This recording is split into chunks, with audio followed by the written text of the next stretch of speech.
Hi guys. So this is how my team was able to generate over 10,000 US last week on the pound JPY pair alone. And again, I've shared with you all how I approach these zones once the market reaches these zones. So we took 4 trades last week. Let me show you. We bought and sold the pound JPY, but we were bullish buyers. So we bought this first push here. The market corrected. We got back in around here and we went for this move. The market came up to this zone. It rejected. So we sold down to this first level here. And then we bought again and took some small profits on Friday. And this is how we were able to take 4 trades, 1 pair, but generate over 10,000 US dollars as a team, guys. So this is what I want you all to understand. I've shared this with you all before, right?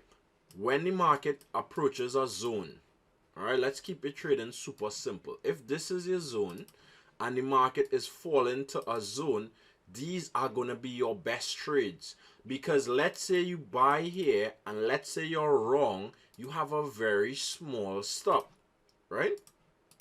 The stop that you would need would be right beyond the zone, but you have the potential for the market to go after your target. So the risk is going to be very small. And especially if you approach it the way that I'm saying to approach it, it makes it easier. When the market comes here, wait for rejection. If you get rejection, you're not just jumping in here. When you get rejection, buy, and the market could potentially go up. If it comes here and it breaks this level, what you want to do, you don't just want to jump in selling yet. You want a correction, then the rejection, and then you want to sell here.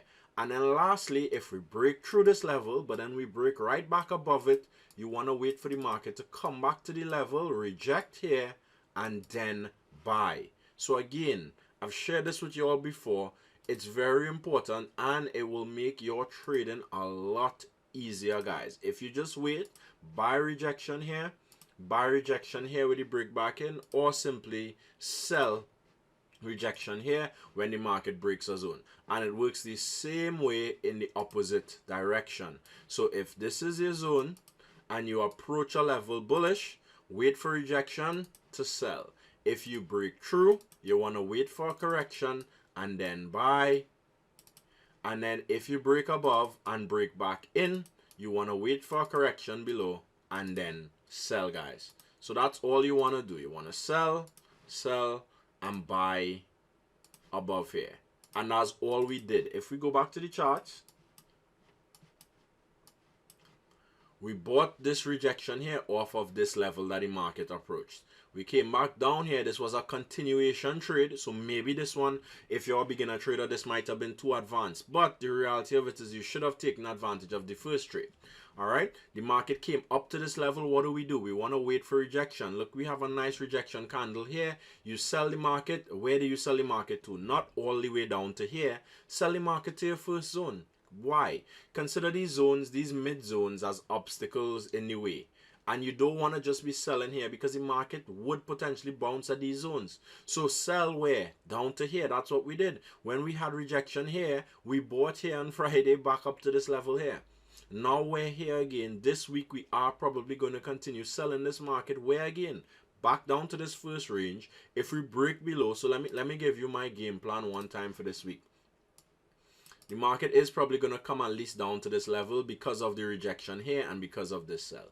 If we break this area here, what is the approach? What do we normally do? Same thing. We want to break this area here, come back here, and continue to sell down.